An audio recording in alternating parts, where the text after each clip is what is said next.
اب میں کیا کروں؟ میں نے دل میں سوچا۔ بہرحال اپنی جگہ سے اٹھا اور اس دروازے کی طرف چلا جو مجھے نظر آ رہا تھا۔ یہ کسی اچھے درخت کی لکڑی کا دروازہ تھا جس پر عجیب و غریب نقش و نگار بنے ہوئے تھے، لیکن وہ باہر سے بند تھا۔ میں نے اسے خوب ہلایا جلایا لیکن کوئی بات سمجھ میں نہیں آ رہی تھی۔ دروازہ اپنی جگہ سے ٹس سے ماس نہیں ہو رہا تھا۔ اس دروازے کے علاوہ کوئی ایسی جگہ نہیں تھی جہاں سے باہر نکلا جا سکے۔ تھوڑی ہی دیر کے بعد مجھے اس بات کا احساس ہو گیا کہ میں یہاں ایک قیدی کی حیثیت رکھتا ہوں۔ بہرحال یہ سارا معاملہ بڑا ہی سنسنی خیز تھا۔ اچانک ہی میری نگاہیں دیواروں پر پڑیں۔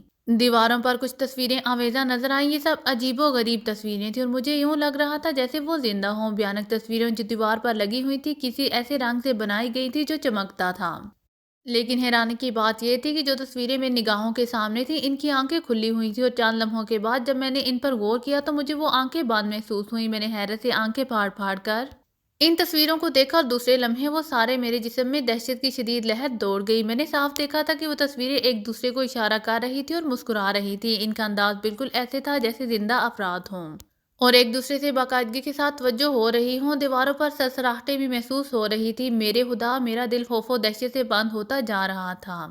زیادہ دیر نہیں ہوئی تھی کہ اچانک ہی دروازے پر آہٹ سی ہوئی۔ اس کے بعد دروازہ کھلا اور میں نے دیکھا کہ 4 افراد اپنے کندھے پر ایک تابوت اٹھائے اندر آئے۔ میں خوف و دہشت سے ایک طرف کھڑا آنے والوں کو دیکھ رہا تھا۔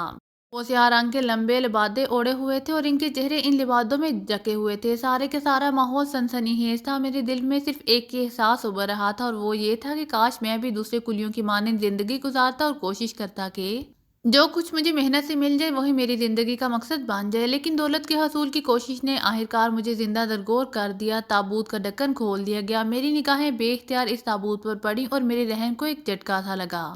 یہ میری آنکھوں کی خرابی ہے یا جو کچھ میں دیکھ رہا ہوں وہی حقیقت ہے؟ آہ میرے خدا، کچھ سمجھ میں نہیں آ رہا تھا۔ تابوت میں تو میں ہی لیٹا ہوا تھا۔ ہاں یہ میں ہی تھا، وہ میرا ہی جسم تھا۔ میری آنکھیں دھوکہ نہیں کھا سکتی تھی، یہ میرا اپنا وجود تھا۔ میں نے دہشت زدہ انداز میں اپنے بدن کو ٹٹول کر دیکھا۔ اگر میں اس تابوت میں لیٹا ہوا ہوں تو یہ کیا تھا جو میرے وجود میں موجود تھا؟ لیکن میرا جسم اپنا میرا تھا۔ لیکن لازمی بات یہ تھی کہ تابوت میں جو انسانی جسم لیٹا ہوا ہے وہ کسی اور کا ہے، اور البتہ مجھے اس کا اندازہ نہیں تھا کہ وہ زندہ ہے یا مردہ۔ وہ چاروں جو اس تابوت کو لے کر آئے تھے خاموش کھڑے ہوئے تھے۔ نہ جانے ان کے ذہنوں میں کیا سوچ تھی۔ ان کے نقوش تو میری آنکھوں کے سامنے تھے نہیں کہ میں ان کی حقیقت کو سمجھتا۔ پھر اچانک ہی اس کمرے کی اندرونی دیوار میں ایک خلا پیدا ہوا۔ اس کی آواز اتنی زوردار تھی کہ مجھے چونک کر اس کی طرف متوجہ ہونا پڑا۔ پھر میں نے انہی بیگم صاحبہ کو دیکھا جو مجھے یہاں لے کر آئی تھی۔ وہ اس خلا سے اندر آ رہی تھی لیکن ان کا چہرہ، اچانک ہی مجھے احساس ہوا کہ اس چہرے پر کوئی بہت ہی خاص بات ہے۔ ہاں خاص بات تو تھی، چہرہ بالکل وہی تھا لیکن ان کی آنکھوں کی سیاہ پتلیاں غائب تھیں، اور جس طرح وہ چل رہی تھی وہ بھی حیرت انگیز بات تھی۔ مجھے یوں لگا جیسے اس کے قدم نہ اٹھ رہے ہوں بلکہ وہ کسی مشینی انداز میں آگے بڑھ رہی تھی۔ میرے خدا، کیا ہے یہ سب کچھ؟ میں کس جال میں پھنس گیا ہوں؟ میں نے سوچا۔ بہرحال وہ آہستہ آہستہ آگے بڑھی اور تھوڑی دیر کے بعد اس تابوت کے پاس جا کر کھڑی ہو گئی اور پھر اپنا ہاتھ پھیلا دیا۔ اس شخص نے اپنے لمبے سے لباس میں سے ایک لمبی سی نوکیلی چھری نکال کر بیگم صاحبہ کو دے دی۔ یہ چھری خنجر نما تھی، یعنی عجیب و غریب انداز کی بنی ہوئی تھی۔ اس پر لگا ہوا دستہ بے حد چمکدار تھا، ایسا لگتا تھا جیسے اس میں ہیرے جڑے ہوں۔ بیگم صاحبہ نے دونوں ہاتھوں سے وہ چھری یا خنجر پکڑا اور تابوت کے سامنے کھڑی ہو گئی۔ نہ جانے کیوں مجھے یہ خوف محسوس ہونے لگا کہ کہیں مجھے قتل نہ کر دیا جائے، لیکن میں تابوت میں تھا ہی کہاں؟ میں تو اپنی جگہ کھڑا ہوا تھا۔ تابوت میں تو میرے جیسا ایک بدن لیٹا ہوا تھا۔ خدا کی پناہ، کوئی بہت ہی بڑا طلسمی چکر تھا جس میں پھنسا ہوا تھا۔ بیگم صاحبہ سیدھی کھڑی ہو گئی۔ وہ بڑے اچھے نقوش کی مالک تھی۔ پھر اچانک ہی انہوں نے اپنے دونوں ہاتھ فضا میں بلند کیے اور پھر پوری قوت صرف کر کے انہوں نے وہ لمبا خنجر تابوت میں لیٹے ہوئے میرے بدن کی گردن میں داخل کر دیا۔ مجھے اچانک ہی گردن میں شدید تکلیف کا احساس ہوا۔ میرے حلق سے دہشت بھری آواز نکل گئی۔ میں نے دونوں ہاتھوں سے اپنی گردن پکڑ لی لیکن نہ تو ان میں سے کوئی میری دہشت بھری آواز پر متوجہ ہوا اور نہ ہی کسی نے یہ جاننے کی کوشش کی کہ مجھ پر کیا گزری ہے۔ میری گردن میں شدید تکلیف ہو رہی تھی اور مجھے یہ محسوس ہو رہا تھا کہ جیسے وہ نوکیلا خنجر میری گردن میں ہی پیوست ہوا ہو۔ بیگم صاحبہ نے دوسرے آدمی کی طرف رخ کر کے اسے دیکھا اور اس شخص نے دوسرا خنجر ان کے حوالے کر دیا۔ بیگم صاحبہ نے دوسرا خنجر میرے عین سینے میں ترازو کر دیا تھا اور پھر اچانک ہی میرا سر چکرانے لگا۔ میری آنکھیں خوف سے بند ہوئی جا رہی تھی۔ مجھے اپنے سینے میں بھی تکلیف محسوس ہو رہی تھی۔ بہت دیر تک میں نے آنکھیں نہیں کھولیں۔ پھر اچانک ہی میرے شانوں پیشانی، دونوں ہاتھوں کی ہتھیلیوں اور پیروں میں سخت تکلیف ہونے لگی اور میں درد و کرب سے کراہنے لگا۔ تھوڑی دیر کے بعد میں زمین پر لیٹ گیا، مجھ سے کھڑا نہیں ہوا جا رہا تھا، مجھے یوں لگ رہا تھا جیسے میرے پورے بدن کا خون زمین پر آ رہا ہو، حالانکہ تابوت میں لیٹے ہوئے جسم سے میرا کوئی تعلق نہیں تھا۔ البتہ میری آنکھیں بہت کچھ دیکھ رہی تھی۔ میں نے دیکھا کہ اسی جگہ حالات دوبارہ نمودار ہوا اور وہ بیگم صاحبہ اسی حالات میں داخل ہو گئیں۔ کچھ دیر کے بعد وہاں کچھ بھی نہیں تھا، دیوار بالکل اپنی پہلے جیسی کیفیت میں واپس آ گئی تھی۔ ان چاروں افراد نے وہ تابوت اٹھایا اور کندھے پر رکھ کر باہر نکل گئے۔ دروازہ باہر سے بند ہو گیا۔ جیسے ہی وہ دروازے سے باہر گئے میرے جسم کی تکلیف ختم ہو گئی۔ پے در پہ خوفناک واقعات نے مجھ سے میری دماغی صلاحیت چھین لی تھی۔ میں خوف و ہراس کے عالم میں اپنی جگہ کافی دیر تک لیٹا رہا تھا۔ دل و دماغ کی بڑی عجیب کیفیت ہو رہی تھی۔ کیا سے کیا ہو گیا تھا، نہ جانے وہ کون سی منحوس کھڑی تھی۔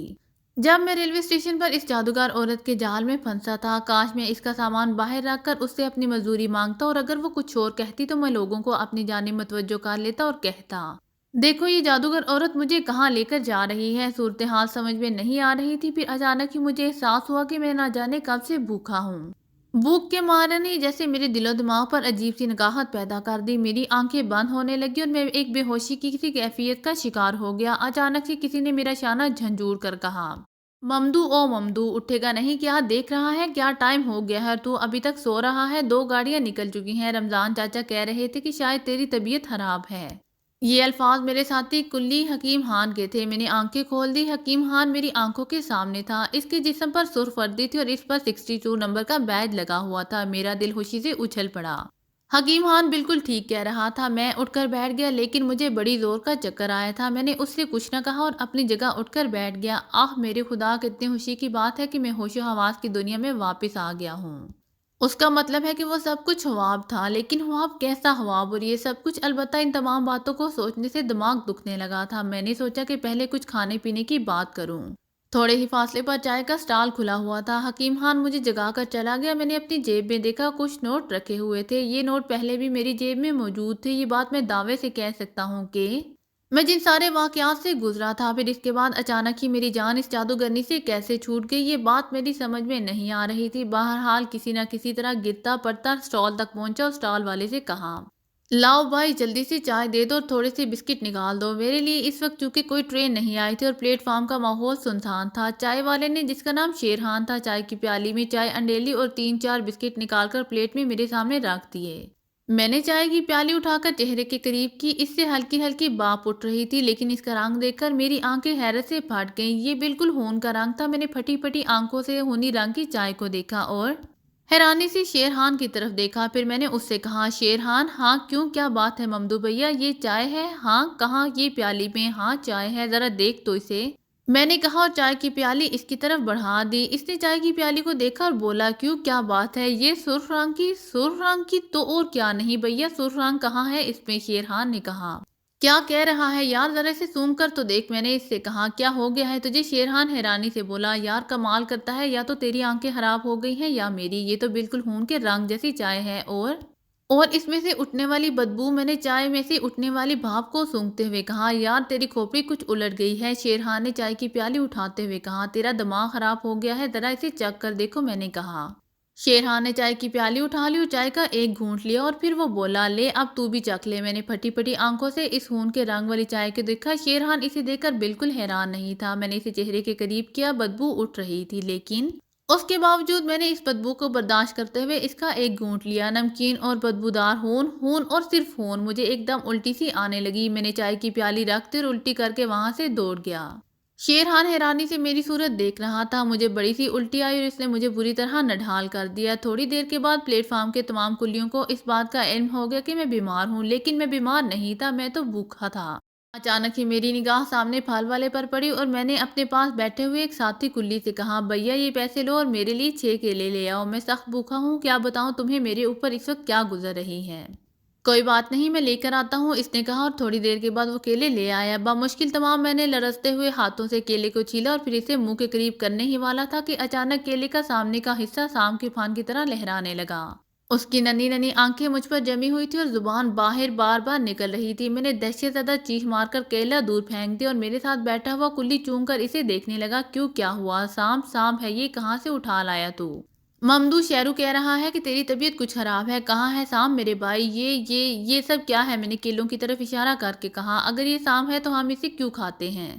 اس نے ایک کیلا اٹھایا اور اسے چھیل کر کھا گیا۔ میں نے حیرانی سے اسے دیکھا، پھر میں نے دوسرا کیلا اٹھایا، اسے چھیلا، اس کی بھی زبان لہراتی ہوئی نظر آئی تھی۔ میں چیختا ہوا وہاں سے دوڑ گیا تھا، بہت سے کلی افسوس بھری نگاہوں سے مجھے دیکھ رہے تھے اور میں ریل کی پٹری پر دوڑا چلا جا رہا تھا۔ میرے خدا، کیا کروں میں، کیا کروں؟ نہ جانے کتنی دیر تک میں دوڑتا رہا اور اس کے بعد ٹھوکر کھا کر گر پڑا۔ پہلے تو شاید کلی میرے پیچھے دوڑ رہے تھے، لیکن جب میں بہت دور نکل آیا تو انہوں نے میرا پیچھا کرنا چھوڑ دیا۔ میں گرا تو ریل کی پٹری میرے ماتھے پر لگی اور پھر شاید میں بے ہوش ہو گیا۔ ہوش آئے تو بہت دیر ہو چکی تھی، وہ واقعات میرے ذہن میں تھے، میری آنکھیں بند ہو رہی تھیں۔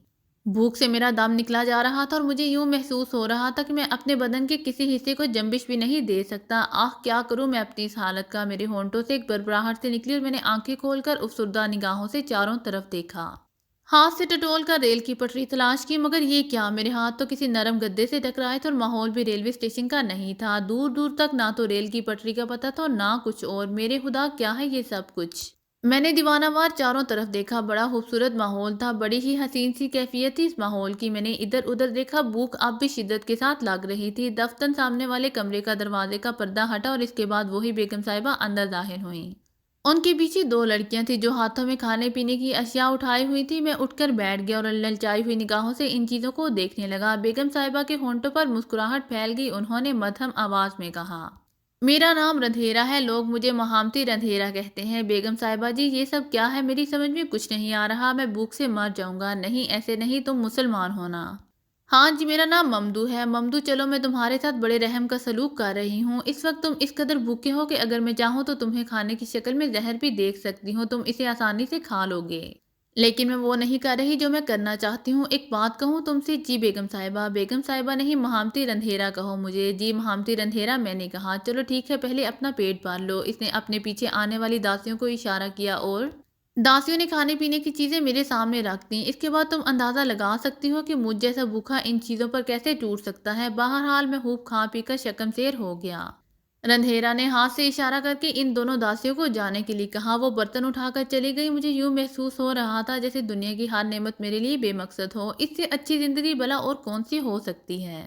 وہ میری صورت دیکھتی رہی، پھر اس نے کہا، میں تم سے ایک بہت بڑا کام لینا چاہتی ہوں ممدو، لیکن اس کے لیے تمہیں بہت کچھ کھونا پڑے گا۔ تم ریلوے اسٹیشن پر کلی کا کام کرتے ہو، جو کچھ تمہیں حاصل ہوتا ہے تم جانتے ہو، پولیس کی ٹھوکریں، جوتیاں، گالیاں اور اس کے بعد زندگی کا خاتمہ۔ لیکن اگر میں تمہیں مہاراجہ بنا دوں تو کیسا رہے گا؟ میرے ہونٹوں پر پھیکی سی مسکراہٹ پھیل گئی۔ میں نے کہا، جی مہامتی رندھیرا، بات تو بڑی خوبصورت ہے، لیکن اس دور میں مہاراجہ کہاں ہوتے ہیں؟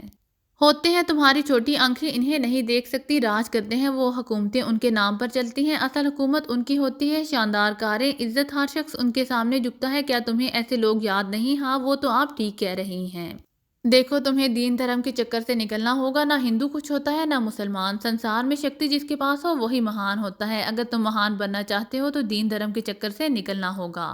بات اصل میں یہ ہے دیوی جی کہ میں جانتا ہوں کہ ہم مسلمان چاہے دین دھرم سے دور ہی کیوں نہ ہو جائے، اپنا دین کبھی نہیں بیچتے۔ وہ بڑے ہی بد نصیب ہوتے ہیں اور خدا جانے کیا ہوتا ہے ان کے اندر کہ وہ اپنے مذہب بیچ دیتے ہیں۔ ہم ماں، بہن، باپ، بھائی سب کے لیے سینہ تان کر کھڑے ہو جاتے ہیں، لیکن اگر دین دھرم کا معاملہ ہو تو سینہ تان کر نہیں، ہم اپنی گردن ہتھیلی پر رکھ کر کھڑے ہو جاتے ہیں اور زندگی ہمارے لیے بے حقیقت ہوتی ہے۔ بہرحال رندھیرا کہنے لگی، اگر تم ان جھگڑوں سے نکل کر میرے کہنے پر عمل کرو تو میں تمہیں اتنی ہی طاقت بخش سکتی ہوں، مگر کیسے؟ جو کچھ میں کہوں گی وہ تمہیں کرنا ہوگا۔ مثلاً میں نے سوال کیا۔ اس نے اپنے لباس میں سے ایک چیز نکالی، یہ خوبصورت سی چھوٹی سی مورتی تھی جو شاید سونے کی بنی ہوئی تھی۔ اس مورتی کی لمبائی چوڑائی 3 انچ سے زیادہ نہیں تھی، لیکن مورتی بہت خوبصورت تھی۔ اس عورت نے کہا، یہ مورتی تمہیں اپنے قبضے میں کرنے کے لیے ایک جاپ کرنا ہوگا، کیا سمجھے؟ اور جب تم یہ جاپ پورا کر لو گے تو اس مورتی میں زندگی دوڑ جائے گی اور اس کے بعد اسے سامنے رکھ کر جو کچھ تم چاہو گے کر سکو گے۔ یہ مورتی تمہیں راجہ بنا دے گی۔ میں نے حامی بھر لی۔ پھر اس بدبخت عورت نے مجھے وہ جاپ بتایا جسے پورا کر کے میں اس مورتی کا مالک بن سکتا تھا۔ اس نے مجھے اس جاپ کے بارے میں بتانا شروع کر دیا۔ یہ ایک منتر تھا، لیکن سچی بات یہ ہے کہ مجھے اس بات کا علم نہیں تھا کہ جادو اور منتر پڑھنے سے دین دھرم پر کیا اثر پڑتا ہے۔ بس یہ سمجھ لو کہ میں نے تو دولت حاصل کرنے کے لیے جاپ کرنا قبول کر لیا تھا۔ اس عورت کے بتائے ہوئے طریقے کے مطابق میں نے ہر کام کرنے کا فیصلہ کر لیا۔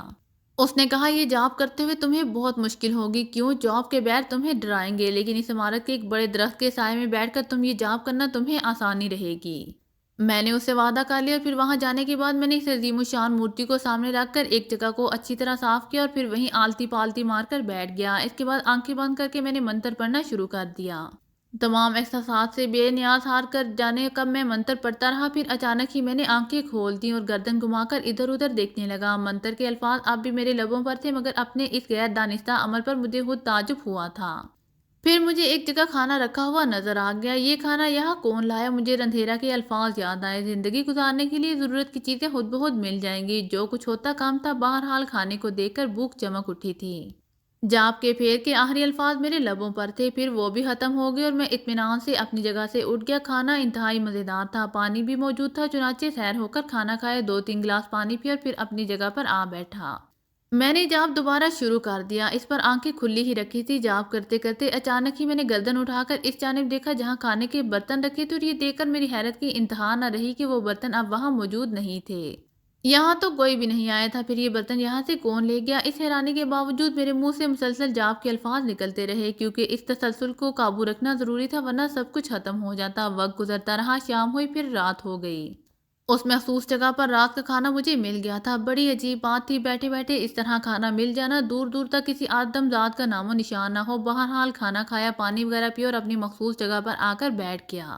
جاپ کا تسلسل برقرار تھا، ہاں کبھی کبھی غنودگی آ جاتی، لیکن نیند نہیں آئی تھی۔ ایک خاص بات جو میں نے محسوس کی تھی وہ یہ تھی کہ ساری رات ایک مخصوص روشنی پورے ماحول پر چھائی رہی تھی، اور اتنی تھی کہ میں اپنے آپ کو اور آس پاس کی چیزوں کو دیکھ سکتا تھا۔ پھر صبح ہو گئی، میں نے جاپ جاری رکھا۔ میرے غیر مرئی دوستوں نے صبح کے ناشتے کا انتظام کر دیا تھا۔ اس کو اور میں کیا کہتا، یا تو کوئی ایسا وجود جو نظر نہ آتا ہو، یا پھر بہرحال وقت گزرتا رہا۔ دوسرا دن، تیسرا دن اور پھر چوتھا دن بھی سکون سے گزر گیا۔ ہاں البتہ چوتھے دن کے بعد کی رات میرے لیے انتہائی سنسنی خیز ثابت ہوئی۔ رات کے کھانے وغیرہ سے فراغت کے بعد مجھے ایک بلی کی آواز سنائی دی۔ میں چونک گیا، پھر میں نے دیکھا کہ ایک بلی میری جانب بڑھ رہی ہے۔ بڑی ہی عجیب و غریب بلی تھی، اس کا حجم بھی عام بلیوں کے مقابلے میں بڑا تھا۔ وہ مجھ سے کچھ فاصلے پر آ کر رک گئی تھی۔ اس کے بعد ایک دوسری بلی کسی دوسرے کونے سے نمودار ہوئی، اس کی حالت بھی اس سے مختلف نہیں تھی۔ پھر وہ بلی بھی اس پہلے والی بلی کے برابر آ کر بیٹھ گئی۔ پھر 2 اور بلیاں ایک تیسری جگہ سے نمودار ہوئی تھیں، اور وہ بھی عین اسی جگہ آ کر بیٹھ گئیں، اور پھر ان کی باتیں کھل گئیں اور ان کے منہ سے آوازیں خارج ہونے لگیں۔ خدا کی پناہ، یہ ہنسی کی آوازیں تھیں، انسانی ہنسی کی آوازیں۔ ان کی کھلی بانچوں سے دانت باہر نکل رہے تھے۔ پھر ان میں سے ایک بلی نے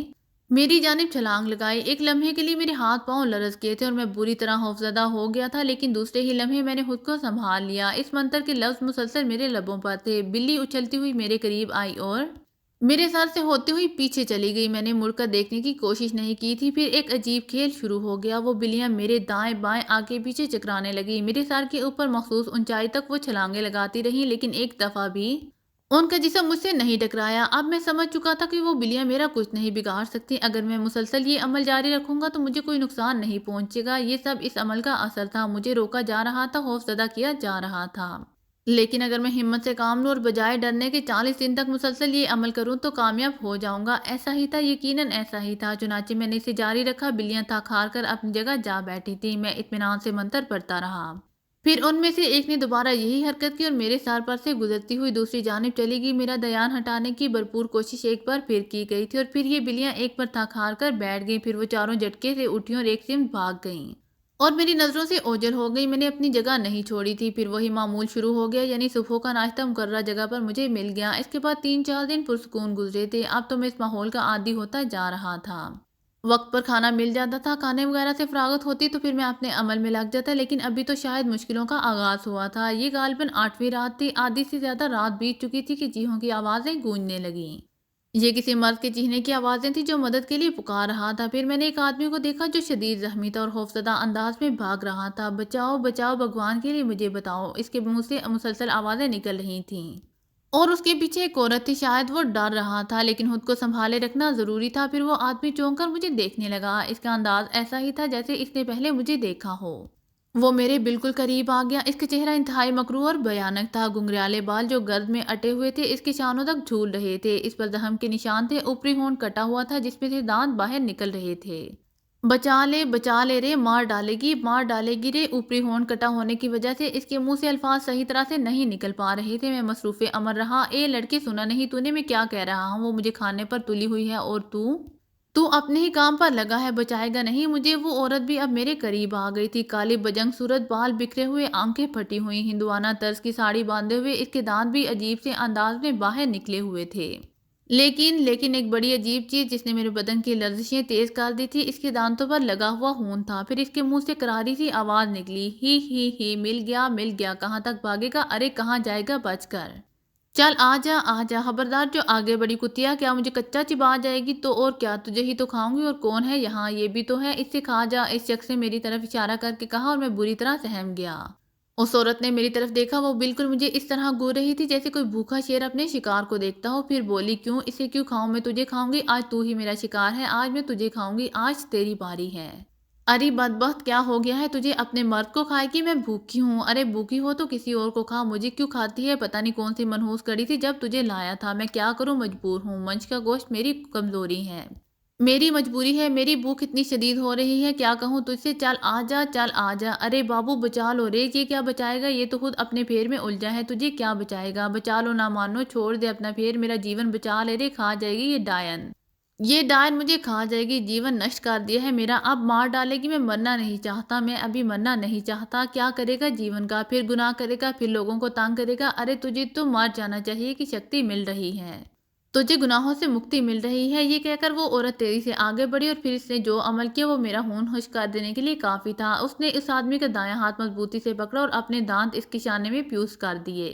وہ آدمی تکلیف سے تڑپنے لگا اور نیچے گر پڑا، لیکن اس نے اپنے دانت وہاں سے نہیں ہٹائے تھے۔ پھر وہ بری طرح شانے کو جھنجھوڑنے لگی، اور ساتھ ہی ساتھ اس نے ہاتھ کو مروڑنا شروع کر دیا۔ وہ پوری قوت سے ہاتھ کو جھٹکا دے رہی تھی اور دانتوں سے مسلسل گوشت کاٹنے کی کوشش کر رہی تھی۔ پھر اس نے اس کا بازو الگ کر دیا۔ ہاں، اب اس آدمی کا بازو اس عورت کے ہاتھ میں تھا، اور وہ مزے لے لے کر اسے کھا رہی تھی۔ وہ آدمی شدت کرب سے زمین پر تڑپ رہا تھا۔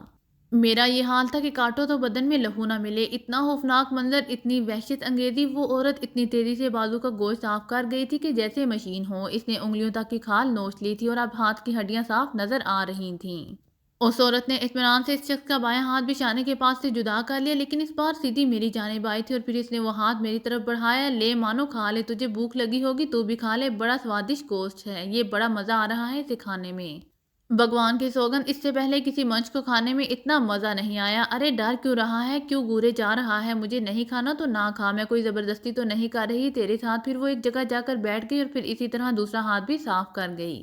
ادھر اس شخص کا یہ عالم تھا کہ وہ زمین سے 3 فٹ اونچا اچھل رہا تھا، اس کے حلق سے مسلسل بھیانک چیخیں بلند ہو رہی تھی، مر گیا، مر گیا، ارے مر گیا، کھا گئی، کمبخت کھا گئی، اے مانو تو اٹھ جا، میں کہتا ہوں بھگوان تجھے کبھی معاف نہیں کرے گا، تو نے میرے جیون نہ بچائے تو کبھی اپنے عمل میں کامیاب نہیں ہوگا، یہ میرا شراپ ہے تجھے، مانو، یاد رکھنا، یاد رکھنا۔ آہ، میرا رواں کانپ رہا تھا، یہ منظر کسی انسان کے ہوش اڑا دینے کے لیے کافی تھا، لیکن میں نے بڑی مشکل سے خود پر قابو رکھا تھا۔ پھر اس عورت نے اس آدمی کی ٹانگ نوچنا شروع کر دی۔ وہ بڑی مہارت سے ٹانگ کا گوشت صاف کر گئی تھی، اس بار اس نے ٹانگ الگ کرنے کی کوشش نہیں کی تھی۔ پھر وہ دوسری ٹانگ بھی چاٹ کر گئی۔ مجھے صبر آتا جا رہا تھا، نہ جانے کیوں مجھے یہ احساس ہو رہا تھا یہ میرا کچھ نہیں بگاڑ سکے گی، لیکن میں اس آدمی کو بچا بھی نہیں سکتا، میرا جاب ٹوٹ جائے گا، اور پھر سب ختم ہو جائے گا۔ میں یہی سب کچھ سوچتا رہا، لیکن میری جاب کرنے کی رفتار وہی تھی، اور تسلسل اسی طرح تھا، جس پر مجھے حیرانی ہوئی تھی۔ واقعی اگر میں دھیان کے ساتھ عمل کرتا رہوں گا تو ضرور کامیاب ہو جاؤں گا، اور یہ میرا کچھ نہیں بگاڑ سکے گی۔ پھر اس عورت نے کیا بچے ہوئے جسم کو بھنبوڑنا شروع کر دیا۔ وہ آدمی آخری حد تک شدت سے چیخ رہا تھا، اس کی چیخیں پورے مندر میں گونج رہی تھی۔ پھر آہستہ آہستہ اس کی چیخیں مدھم پڑنے لگیں، اور پھر اس کی آواز بند ہو گئی۔ وہ عورت چپ چپ کر کے اسے کھاتی رہی۔ اس نے اس آدمی کا بدن خالی کر دیا تھا، پھر وہ اس کی گردن کی طرف بڑھی، اور اس آدمی کی گردن میں دانت پیوست کر دیے۔ آہ، بچا لے، بچا لے، نہیں بچے گا، نہیں بچے گا، تو بھی نہیں بچے گا، یہ ڈائن تجھے بھی کھا جائے گی۔ لڑکے، تو بہت بہادر بنا ہے، اب دیکھ تیری باری ہے، تو گیا رے، ارے کمبخت، چھوڑ دے مجھے۔ آہ، اتنی بھیانک آواز تھی کہ میرے ہوش و حواس رخصت ہوئے جا رہے تھے، واقعی یہ ماحول اتنا ہی بھیانک تھا۔ پھر اس عورت نے اس کی گردن کی کھال ادھیڑی، مضبوط ناخنوں سے اس کی آنکھیں نوچ کر حلق میں ڈالیں، دانتوں سے ناک اور کان کاٹ کر انہیں چباتی رہی۔ ارے بیر، بچا لے، ارے بچا لے، خدا کی پناہ۔ اس شخص کی زبان ابھی تک چل رہی تھی، پھر اس کی زبان رک گئی، اس کے حلق سے آوازیں آنا بند ہو گئی تھی۔ پھر اس عورت نے سر اٹھایا، اس کے ناک اور منہ پر جا بجا خون کے دھبے لگے ہوئے تھے، دانتوں سے بری طرح خون ٹپک رہا تھا۔ اس نے ہونہار نظروں سے مجھے دیکھا، پھر وہ اپنی جگہ سے اٹھی اور میری طرف بڑھنے لگی، اس کے حلق سے گراہٹ نکلے، ارے ہیرا میں بھوکی ہوں رے، ارے وہ بیرو میری بھوک ویسی ہی ہے، اس کمبخت کی ایک ایک بوٹی نوچ لی میں نے، لیکن میری بھوک ختم ہی نہیں ہوئی، لگتا ہے کچھ کھایا ہی نہیں۔ ارے بیرا اب میں تجھے کھاؤں گی، کھا جاؤں گی تجھے، یہ کہہ کر وہ میری طرف بڑھی، اس کے نوکیلے دانتوں ناخنوں کو دیکھ کر ہی خوف آتا تھا۔ بہرحال اب وہ میری ہی طرف آ رہی تھی، اس کی رفتار بہت تیز تھی، وہ بالکل میرے قریب آ گئی۔ خوف کے مارے میں نے آنکھیں بند کر لی تھی اور مرنے کے لیے تیار ہو گیا تھا، پھر نہ جانے کیا ہوا، اس نے ابھی تک مجھے چھوا کیوں نہیں، اپنے دانت کیوں نہیں گاڑے، مجھ پر کیا ہو گیا ہے، اس سے میں نے آنکھیں کھول دی، اسے دیکھ کر آنکھوں پر یقین نہیں آیا۔ میں یہی سمجھا کہ میری آنکھوں کو کوئی دھوکا ہوا ہے، وہ ہنڈیوں کا پنجر اپنی جگہ پر نہیں تھا، نہ ہی فرش پر خون تھا، جبکہ کچھ دیر پہلے خون کے بے پناہ دھبے اس فرش پر موجود تھے۔ بات اب میری سمجھ میں آ رہی تھی۔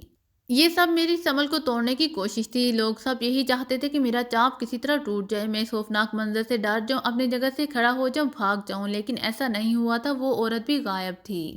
تھوڑی ہی دیر کے بعد صبح کی روشنی نمودار ہونے لگی، رات بھر کے واقعات دل و دماغ سے چپک کر رہ گئے تھے، لیکن میں جانتا تھا کہ ان منظروں میں صرف مجھے ڈرانا مقصود ہے، یہ کوئی مجھے جانی نقصان نہیں پہنچا سکتے۔ پھر میں اپنی جگہ لیٹ گیا۔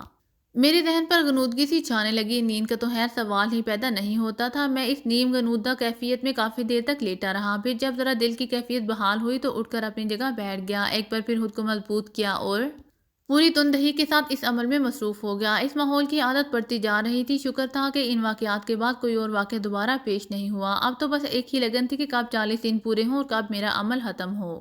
اس انتظار میں پوری لگن کے ساتھ جاپ کرتا رہا اور دن گزرتے رہے، لیکن شاید میرے امتحان باقی تھے۔ ٹھیک 24ویں دن سورج ڈلنے کے بعد ہی عجیب و غریب واقعات کا آغاز ہو گیا۔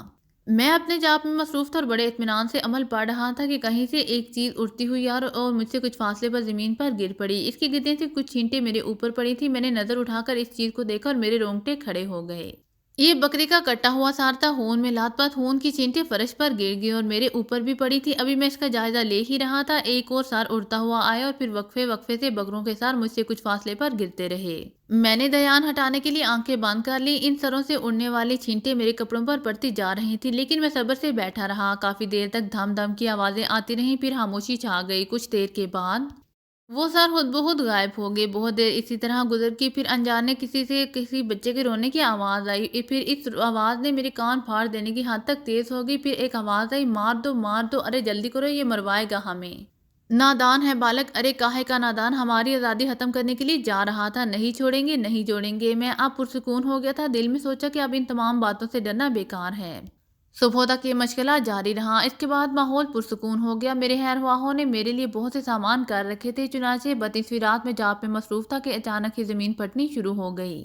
اس میں ایک بہت بڑا سوراخ پیدا ہو گیا تھا، پھر اس سوراخ میں سے ایک چیز نے سار ابھارا، انتہائی خوفناک شکل تھی یہ، اوپر کو اٹھتے ہوئے بیڑیوں جیسے جبڑے جن سے دانت باہر نکل رہے تھے، انگاروں جیسی دہکتی ہوئی آنکھیں۔ اس نے دونوں ہاتھ اوپر رکھے تھے اور ہاتھوں پر وزن ڈال کر اوپر آ گیا۔ اس کے ہاتھ پیر بالکل انسانوں جیسے تھے، لیکن اس کا قد صرف 1 فٹ تھا۔ اتنا ہیبت ناک بونا میں نے زندگی میں پہلی بار دیکھا تھا۔ پھر اس کے پیچھے پیچھے ایک اور بونا نکلا، اس کا بدن بھی ویسا ہی تھا، البتہ چہرہ شیر کی مانند تھا۔ یہ سلسلہ ختم نہیں ہوا، 2 اور بونوں نے ان دونوں کے جانے کے بعد باہر نکلے اور ان کی حالت بھی مختلف نہیں تھی۔ پھر سب سے آخر میں ایک اور بونا نکلا، ان کا بدن بھی ویسا ہی تھا، اس کا چہرہ انتہائی خوفناک تھا، اس کا قد بھی ان تینوں سے تھوڑا بڑا تھا، اس کے چہرے پر جا بجا بال اگے ہوئے تھے، جبڑوں سے نوکیلے دانت باہر جھانک رہے تھے۔ پھر وہ پانچوں ایک ساتھ چلتے ہوئے میرے قریب آ گئے۔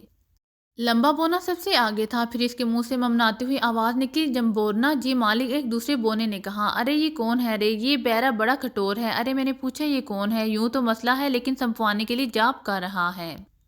یہ چت پدی اور چت پدی کا شوربہ، یہ کیا کرے گا، جاپ کرے گا، مالک کر رہا ہے، آپ دیکھ نہیں رہے کیسے پڑھ رہا ہے، پڑھنے دے، لیکن سوچ لے، نہ صرف تو بلکہ ہم سب اس کے قبضے میں آ جائیں گے۔ دیکھ جمبورنا، ایک تو یہ ٹہرا منچ، پھر مسلح، نہ بھئی نہ، میں تو نہ ہوں اس کے پھیر میں، پھر کیا کرے مالک، تم میں سے ایک اسے مارے گا، ہم میں سے، ہاں تم لوگوں میں سے، پر مالک یہ کیا پر لگا رکھی ہے، طے کر لو کون مارے گا اسے۔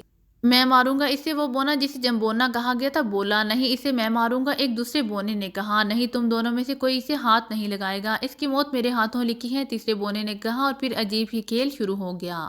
یہ سب آپس میں لڑنے لگے تھے، ہر ایک یہی چاہتا تھا کہ میری موت اس کے ہاتھوں ہو۔ پھر میں نے دیکھا کہ انہوں نے اپنے لباسوں میں سے چھوٹی چھوٹی تلواریں نکال لیں، وہ تلواریں لہرانے لگے۔ ان کے انداز اگر عام حالات میں کوئی شخص دیکھتا تو مارے ہنسی کے اس کا برا حال ہو جاتا، لیکن میں جانتا تھا کہ یہ بونے بھی مجھے سمل سے روکنے کے لیے بھیجے گئے ہیں، چنانچہ میں خاموش رہا۔ پھر ان بونوں میں جنگ شروع ہو گئی، وہ چاروں آپس میں انتہائی ماہرانہ انداز میں لڑ رہے تھے۔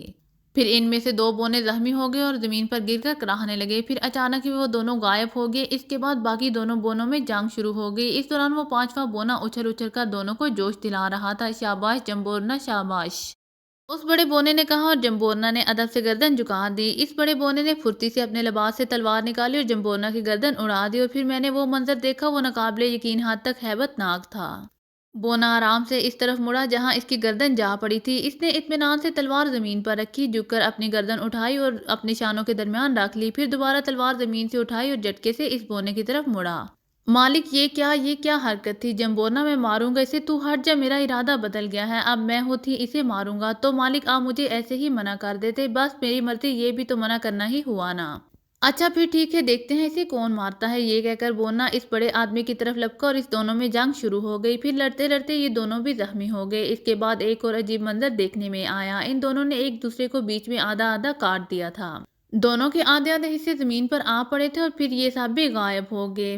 میں اس منظر کے سحر میں کھویا ہوا تھا اور سوچ رہا تھا کہ عجیب تماشے دکھائے گئے ہیں ان میزبانوں نے، اتنے ہیبت ناک منظر، یہ خوفناک چہرے، ان کا انداز، لیکن میں نے محسوس کر لیا تھا کہ ان سب کے پیچھے مقصد وہی ہے، یعنی کسی بھی طرح میرا یہ جام ٹوٹ جائے اور اس کے بعد میں سب کچھ بھول جاؤں، لیکن اب یہ شاید ممکن نہیں تھا۔ مندر کی زمین لرزنے لگی اور میں چونک پڑا، اب کیا ہوا؟ شاید زلزلہ آ رہا ہے، یا یہ حریف شاید ان تمام حربوں سے ناکام ہو کر مجھے زمین میں دفن کرنے پر تل گئے ہیں، اس لیے زلزلے کی صورت پیدا ہو گئی تھی۔ لیکن تھوڑے ہی دیر میں زمین کے زلزلے کی حرکت رک گئی۔ 8-10 جنگلی بینسے میری جانب دوڑتے ہوئے آ رہے تھے۔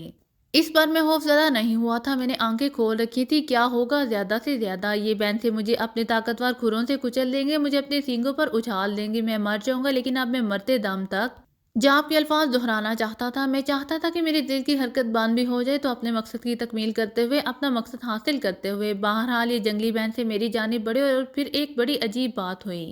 ان جنگلی بینسوں کا فاصلہ مجھ سے کوئی 1 گز رہ گیا تو اچانک ہی وہ کسی چیز سے ٹکرائے۔ وہ کیا چیز تھی؟ کیونکہ میری نظروں کے سامنے تو شفاف منظر نظر آ رہا تھا۔ پھر میں نے دیکھا کہ وہ بینسے ٹوٹ پھوٹ گئے، کسی کے سر سے خون بہنے لگا، کسی کے سینگ ٹوٹ گئے۔ بہرحال یہ تماشا کافی دیر تک جاری رہا۔ یہ بینسے ٹوٹی پھوٹی حالت میں میری طرف بڑھتے اور کسی چیز سے ٹکرا کر پلٹ جاتے، پھر تھک ہار کر وہ بھی غائب ہو گئے۔ بڑی اذیت ناک رات تھی یہ۔ اس کے بعد کوئی خوفناک واقعہ پیش نہیں آیا۔ اب تو صرف ایک ہی لگن تھی کہ بقیہ دن بھی پورے ہوں اور میں اس مورتی کا مالک بن جاؤں۔ پھر 40واں دن بھی آ گیا۔ شکر تھا کہ اس کے بعد مجھے کوئی تنگ کرنے نہیں آیا۔